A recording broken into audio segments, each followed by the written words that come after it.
We have a lot going on today, but I do want to concentrate our efforts in this hour with my special guest, Johnathan Hollerman, because this is an important topic. We have obvious open borders. We have the airports full of illegals down on our southern border.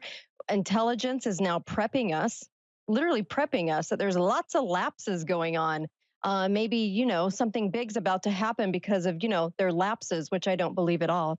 And now we're realizing that an EMP is very possible because they need a big event, right? There needs to be a big event, right, to tie us in and get us emotional about what's going on in the Middle East, too, and about the fact that they have control over this country right now. But what I'd like to talk about with Johnathan Hollerman is not only how to prepare for this, but how to maybe stop it from happening in the first place.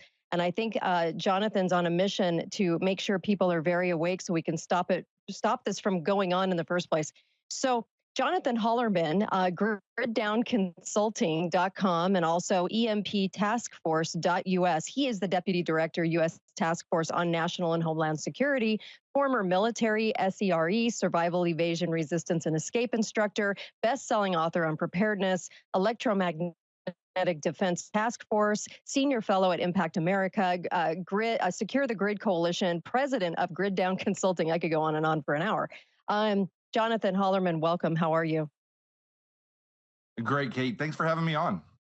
You bet. I'm excited to talk with you because this is such an important topic and people aren't talking about it enough. And I really feel like I have felt as though this is the thing that could happen here very easily. And I have a feeling you probably agree with that because we haven't done much to shore up ourselves from this going on. What is the state of our country where is the state of our country, kind of a state of the union, if you will, on where we're at right now in even preparing for this, thinking about it, doing anything about it? Where are we at as a nation? When we're talking about that, I assume we're talking about the potential of a nationwide grid down event or a large scale grid down event in this country. And if I were to grade the government at this point, I'd give them about a 5 to 7% success rate at this point.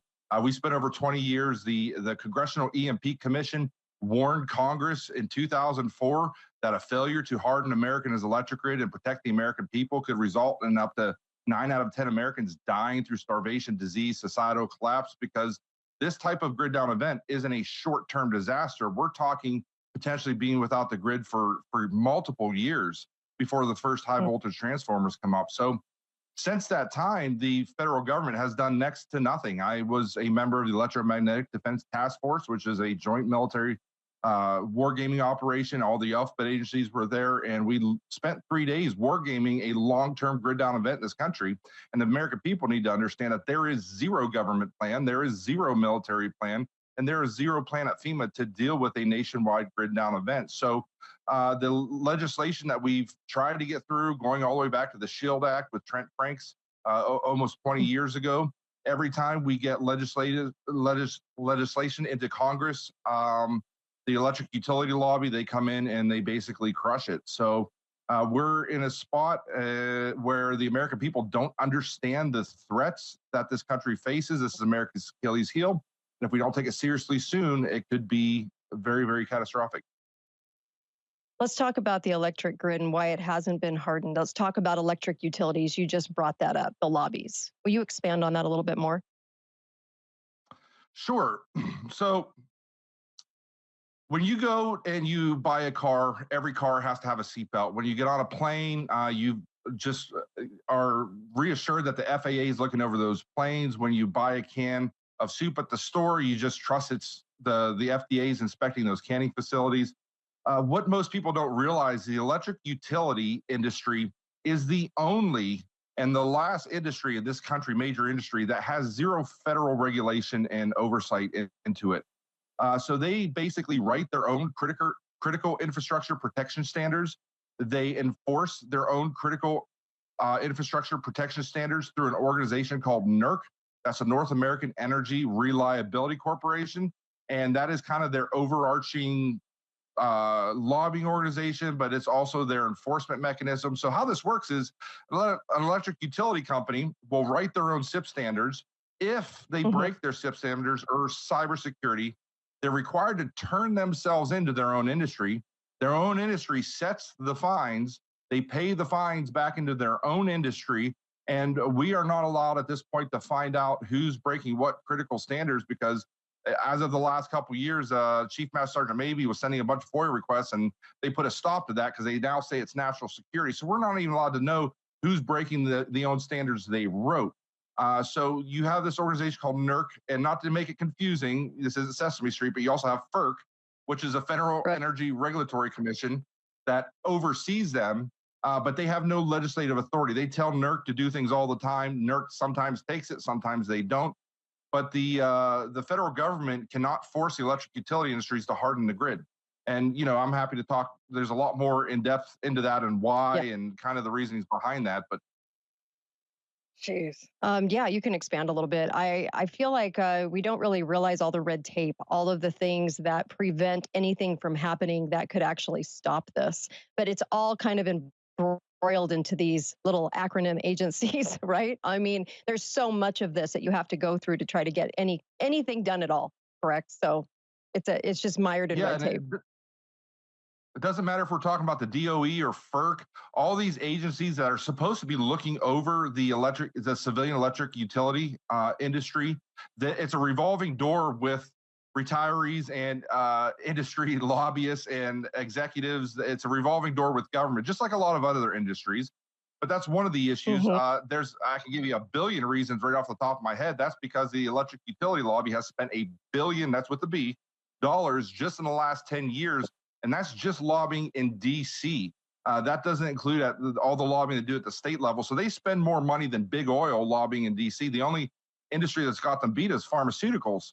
So, and this isn't a political issue. It's both sides of the aisle that take their money for re-election campaigns. And that's basically what we see. We get bills into committee and they just get either completely watered down or defeated on the back end before they ever make it up for a vote. Talk to me about the Chinese transformers. Yeah, so that started probably about 3 or 4 years ago. Transformers, just a side note, the high voltage transformers is the Achilles heel of the American electric grid. They weigh about 400 tons each. There's about 3,000 of them in this country. And we only replace about 12 of them a year. And they come from South Korea and Germany. They've always come from allied nations. We don't actually make them here, which is a big problem to begin with. But a few years back, a company jumped into the market called JSHP, based out of California. And it's, a sub-company of JSHP in China, which is a high voltage transformer company that also has ties to the Communist Republic of China. And their leadership and Michael Mabee, again, through FOIA requests and through research, has made a lot of these ties to these two companies, and they are the same company. And so the electric utility, they started undercutting our allies, the transformers we were buying from our allies. And so the electric utility started buying them. And about, I think it was 3 or 4 years ago, the Trump administration confiscated one of these high voltage transformers at port, sent it to Sandia National Laboratory. Now, it's classified. We don't know all the details of what they found, but we know for a fact the National Security Council has gone on record saying that they found back doors where China could basically shut down or destroy that transformer remotely. Immediately, the Trump administration put an executive order into place stating that we're no longer going to buy critical infrastructure supplies from China, which seems like a no-brainer to me. And Biden's first day in office, he got rid of all Trump's executive orders, including this one. So, as of right now, that same company that we know for a fact is building back doors into high voltage transformers that can be accessed from China remotely, they're still selling them. They're still being implemented. At last count, again, Master Sergeant Michael Mabee's got, he tracks how many are in the country.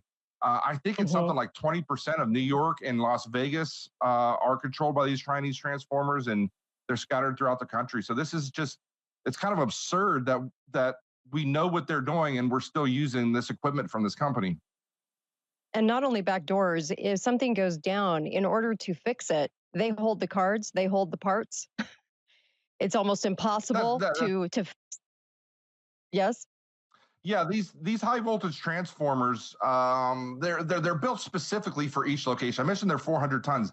They take 24 to 36 months to build, which is why it's so dangerous. If an EMP, a solar flare, a massive cyber attack, or some kind of event takes out these high voltage transformers, we're not getting the first one onto our shores for at least 2 years. So at minimum, this country is 2 years without electricity. And today, Mhm. every aspect of human life revolves around electricity. Every aspect, every critical infrastructure in this country, from natural gas to electricity to sewage to the banking. We're talking about no TV, no internet, no heater AC in your Mhm. house, no interstate trucking, which is the big one, which means no food gets resupplied at the grocery stores. So whatever food is in your town, whatever food is at your grocery store, when that's looted 3 days later, there's no more food that's going to be getting delivered. Gas pumps don't work. There is no interstate trucking.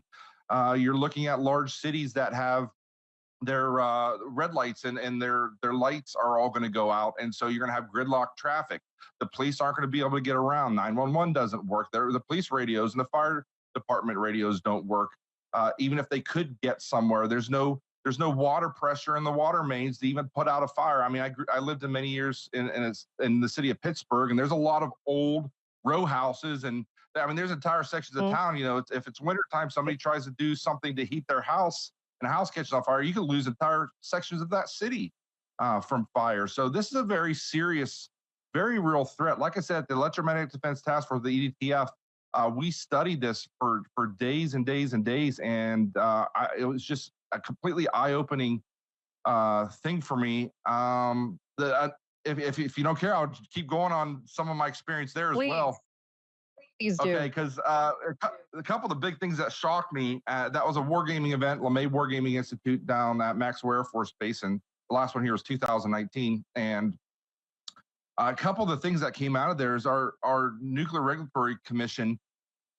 Uh, they don't have.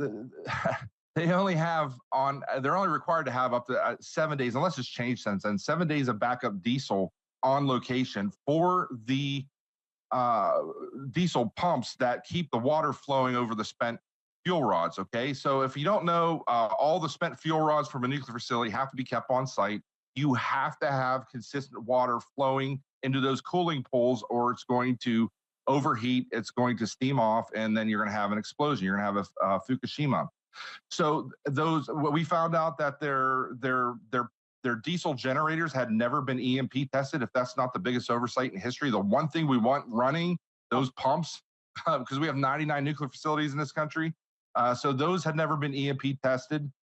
They, like I said, they only had 7 days of backup diesel on site to fuel those pumps. And the big thing for me was they had a civilian contract for resupply. We just talked about no trucker is going to drive from Texas and drive across the country. Even if they could, there's no way for them to resupply. We're talking gridlock traffic in different areas of the country. They're going to have to go through cities with potential ambushes for that fuel. I mean, obviously, people are going to be desperate and looking for resources like that. So this idea, even if they did get the first shipment 7 days in, which I'm not convinced that they could get it to all 99 sites, what happens after that? Mhm. What about 7 days later, and then 7 days later after that? They didn't have much food at the first year. They didn't have any food, but we convinced them to put some food in cots there for their. There has to be a minimum amount of people pushing buttons and pulling levers to keep that facility functioning. It's not a lot of people, and they need a security team there at each nuclear facility.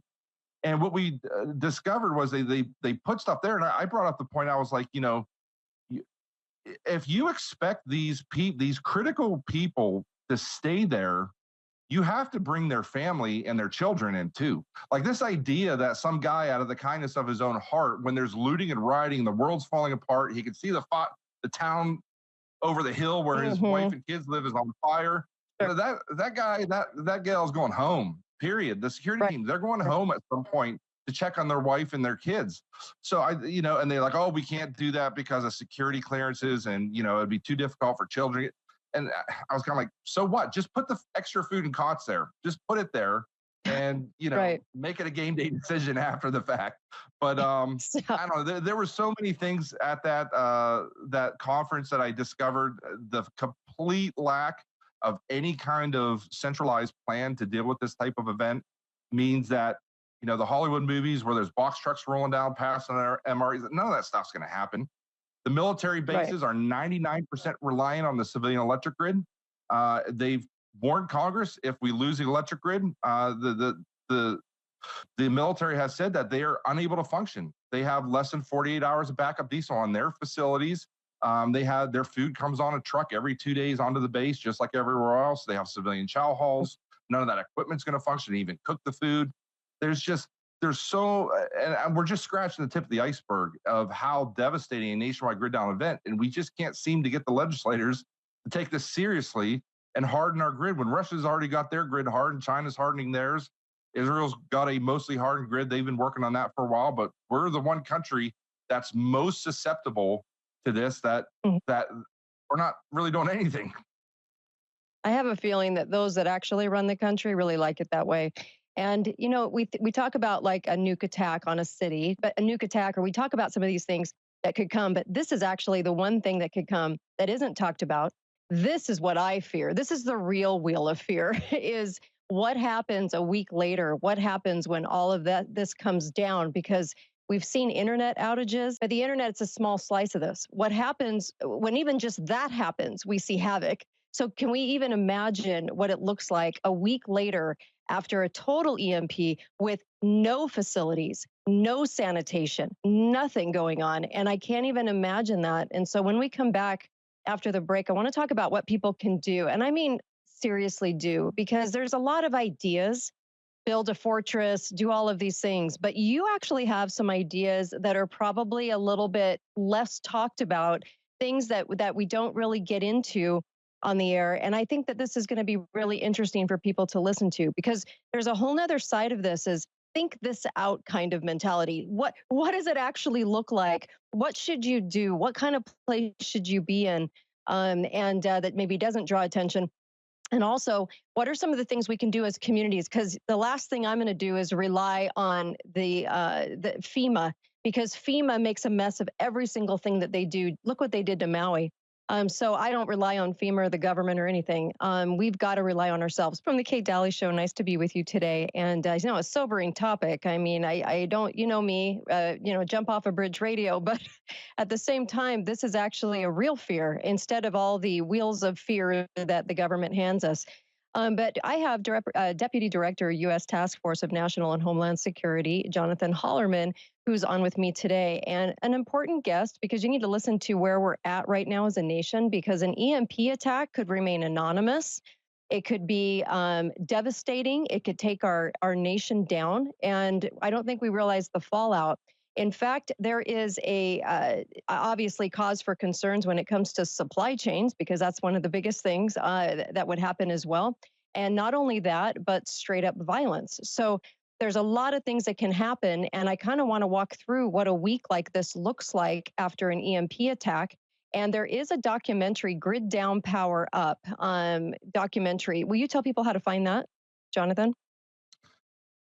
Sure. The best way to find that is griddownpowerup.com. It's it's a 1-hour documentary that lays out where we are at as a country as far as not having a hardened grid. And they provide solutions on the back end. If you watch that documentary, please share it among your friends and family.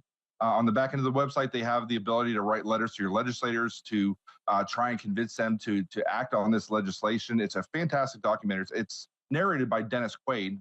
So everybody, I would highly recommend that everybody check that documentary out. Excellent. Thank you for that. And so Grid Down, Power Up. And also, I have to give a shout out to the novel series 299 Days by Glenn Tate. He wrote kind of some of the scenarios that could happen. Obviously, can't take our guns, so they would just make them illegal, or dip into everyone's bank account, because banks aren't something that you can go to and get your money out of, right? In a case scenario like this. So, the government would just like to use that for a while and then never give it back to you. Those types of scenarios. What does this look like 7 days in that I don't think people are prepared for? What does an EMP attack in our country look like 7 days in? Sure. So I'm not 100% sure what the situation was with 299 days, or like what the catalyst was, in other words. But in the case of a long-term grid down event by EMP, solar flare, a cyber attack, or even a physical attack could bring down the national electric grid. What we're looking Mhm. at, the everything stops.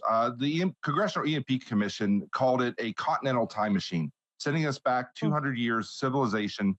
But we do not have the life skills. We do not have the infrastructure. We don't have the horse-drawn plows, the Pony Express. We don't have the telegraph system. We just don't have any of that today. So what you're going to see is everything basically just stops where it's at. There's going to be a ton of confusion because, again, I mentioned you're not going to have cell Yeah. phones. You're not going to have TV, internet, radio. There's going to be no information floating around. So the first day, I would expect the first night, your typical looting and rioting that would happen in this type of event, where people are stealing sneakers and TVs and that sort of thing. But going on to day two, night two, day three, you're going to be looking at the grocery stores getting cleaned out pretty quickly. People are going to figure out this situation's different. Everything's not working. Gonna laugh. A large, yeah, a large percentage of the electronics could be destroyed. So you're going to see people panicking very quickly. And after that first 3 days, let's talk about the police and the firefighters and the hospital workers and all the people, the linemen that keep everything functioning. We just talked about the people that work at the nuclear facilities. At some point, all these these people that we trust and rely on to maintain law and order in this country, they're going to go home. Like I was mentioning, the police, their radios aren't going to work. The 911 system isn't working. And the big cities, there's going to be gridlock traffic because none of the lights work. A certain percentage of cars, if it was an EMP, are going to be dead in the middle of the road. It's just going to shut everything down. Even if they could arrest somebody, the jails aren't functioning, the water and sewer and the lights aren't functioning.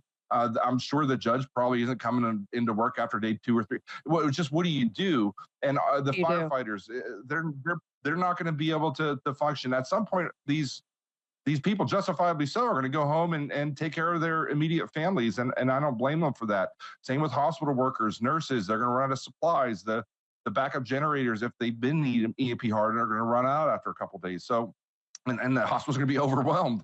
It's just going to be a very terrible situation. And we're just talking the first 3 or 4 days, right?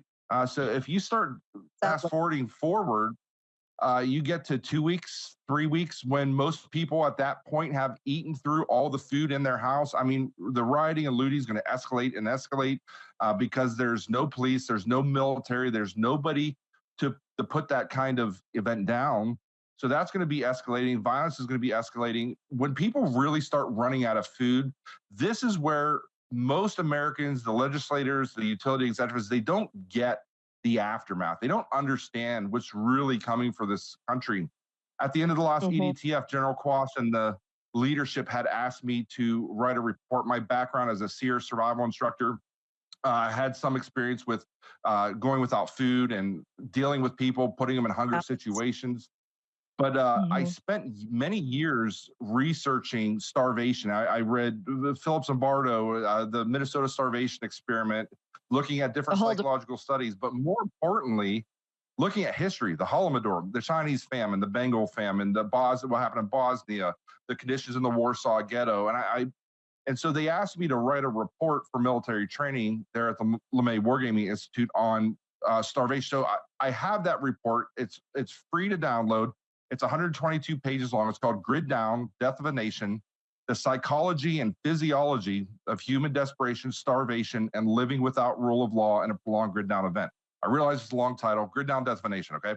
But the point is I wrote that 122-page report to basically paint the picture that nobody else seems to be getting of people just think like we've evolved past the caveman days, that Yep. that we're all going to stand around, hold hands, sing kumbaya, and we are going to fix the problem, and we're going to work together.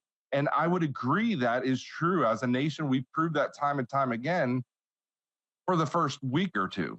When Right. people start to actually starve to death and die, there's no amount of central planning that's going to hold that together. So, yeah, I that is my mission in life. That Right. report is kind of the culmination of my life's work. I mean, I've written 5 other books on this topic, but that Yeah. report, you can download it for free at emptaskforce.us or my site griddownconsulting.com. And I recommend read it. It's heavy reading when you start looking at the firsthand accounts Mhm. from some of these periods of time in history where the The societies there, Bosnia. they had Wow. life skills we don't even, yeah, they I had life know. skills The we don't even Bosnia dream one about. was Their scary. social The cohesion Bosnia was amazing. Yeah, the Bosnia one was scary because it talked about the government going down so quickly and everything becoming so chaotic. And it really kind of pointed to the fact that building the fortress thing is an interesting idea. What are your thoughts on building? I know we only have about a minute and a half left before we go to break, but we are going to attack this on the other side of the break too. But what are your thoughts on building a fortress? That's the first thing people want to do. Right. I consider that building the Alamo, and I believe it's probably going to end the same way the Alamo is. Ooh. I believe your best chance, if you read that report, you're going to see the biggest threat to your life is going to be lack of food, and threats from other two-legged people. Right. The less Mm. human interaction you can have in that kind of environment, the best chance of your long-term survival of you and your family. So yeah, I'd be happy to talk more about it on the back end. To draw attention to yourself is not something you want to do. And if you have a generator and no one else does, everyone in the neighborhood's going to know because they're going to be able to hear it. And the other thing is, in Bosnia, they actually made their homes look like not a fortress. In fact, it was almost like "don't look here" kind of situation because you don't want people in that scenario. The other thing was any trading that goes on, do it away from your place of residence because you don't want people to know what you have and what you don't have. And that was another thing that came out that was really helpful. When we come back, we'll talk more on this because I know a lot of people have questions. What do they put money into? What should they actually do? And I know that's a tough question to answer because it really depends on everyone's situation, where you live, and so forth. But we'll cover some of that when we come back with Johnathan Hollerman. He is the deputy director of this EMP task force. So just the person we need to talk to about this. So great to have you listening to this because this is a really important topic. I know there's a lot going on today, all kinds of stuff happening today. But you know what? I think actually this is the one thing that they could do and get away with doing, and it would impact our entire nation. And that's what's scary about this. I have Johnathan Hollerman on from EMPtaskforce.us, and he is the deputy director of the U.S. Task Force on National and Homeland Security. And of course, griddownconsulting.com and a host of different things. There's documentaries. You have a new book out, Survival Threat 2. There's all kinds of really wonderful things that you should be immersed in to try to plan for this. Some of my favorite movies, Johnathan, end with the citizenry doing something unique, not planned on, you don't see it coming, and a plan of sorts to surprise those in power, right? And when they come up with things that can combat what is being done to them, and they can band together, utilize smart ways to win no matter what's thrown at them. And that's what we're going to have to do in a case scenario like this, especially when it gets down to really hard times in this kind of scenario. How to train for this? What kind of equipment should we have? Should we concentrate on? Hand crank radios to communicate, or how do we communicate with each other? How to band together as neighborhoods? What's your advice on these types of things? How do we train for this? Well, you asked about 14 questions there. So, Sorry, I have so many as far as things. an overarching, how do we train for this? How do we I train think for this? education. Yeah. So I would say this is kind of part of the problem in the preparedness community is a lot of times people operate their preparedness in fear. They will hear of some coming. Obviously, we're talking about a very horrific type event that we could face in our lifetime. And people get scared and then they rush out and they just start buying stuff and they start doing stuff. Right. Any general that's looking at a battlefield or planning a battle into the future, he wants every piece of data on that battlefield, the troops that are going to be facing, what kind of weapons have, what are the weather conditions. He wants every piece of information before he starts planning. And I would say the same is true of this. Before you rush out and just start buying all those things that you just mentioned, you need to understand the operating environment and the world you're going to be facing, because there's a lot of channels out there that are going to scare you and then sell you something on the back end of that, right? So yes, I am kind of preaching a scary message here, but my message is to go out and learn more before you start buying stuff. So, um, with that said, uh, I think a couple of the big threats that people need to understand is the chances of surviving this type of scenario Mhm. inside of an urban or suburban environment is going to be very, very difficult. I mean, you alluded to the Bosnian conflict, and you were telling some stories. The number one book I recommend that people read, one of the number one top books I recommend, is Selko Begovic, The Dark Secrets of Yeah. SHTF Survival. He lived in a modern city in the late '90s that got cut off from resupply. They were surrounded, and he talks about how it fell apart street by street, block by block. Eventually, warlords took over. I mean, a couple caveats to his story is the fact that they did get occasional food drops, and you were able to negotiate with warlords for some food, but everybody was starving. Everybody was eating moldy bread. So I don't want to Yeah. twist it either. And there were horrible Right. atrocities that he witnessed that the American people aren't prepared to see and to experience. So, I mean, that's a Mhm. fantastic book on this topic. But one of the things that he said I think it was in the preface of this book, was that if he had the ability to go back and do it over, he would have gotten out of the city before that was surrounded and the power was cut off. He was young. He wanted to see how things were. Yep. He wanted to be part of history and see how it went down. But if he could go back, he would have gotten out. And that's my philosophy as well, is your best chance of surviving this particular scenario. I'm not talking about if there's a hurricane, you need to run to the mountains. But if this type of scenario happens, a long-term grid down event, I just earlier mentioned the first transformers aren't getting here for 2 years. We're 2 years without power. Uh, And most people don't have the ability to take themselves out of the world we live in, their normalcy bias, and imagine a world a year from now where 90% of the American people have died from disease, starvation, violence. Warlords are running the city, cholera, dysentery. These are common things again. Multiple cities burning down to the ground just because they can't put the fires out. There's so many. We're scratching the surface. So again, my philosophy is if you try and build a fortress in the middle of that environment, yeah, you may last longer than your neighbors, but at some point mhm. there's going to be a bigger, badder group that's going to come along, and somebody's going to be eating the food you put away for your kids, and you're probably going to end up in a ditch somewhere. So I know that sounds harsh, but a lot of these people that are really pushing the urban prepping myth for this type of long-term scenario, I would read the report that I mentioned that I wrote, and I think your opinion on living around 50, 100, 2 million people surrounding you is probably going to change. Have a way to get out. Griddownconsulting.com, by the way, and emptaskforce.us, the other resource as well. And he's got a wonderful new book, Survival Threat 2, right? Survival theory too, yes. Free too. Sorry about that. I'm the name murderer, so there you go. But I look at some of the things that you just talked about, and that is get out. That is, don't wait around. People want to think that they're going to garden once something like this happens, but like me, I kill fake plants, so it would be a very difficult thing for me to do to start gardening once everything goes down. There are ways you can garden in your own home, though. There are things that you can utilize in your own house and ways to garden in your own house.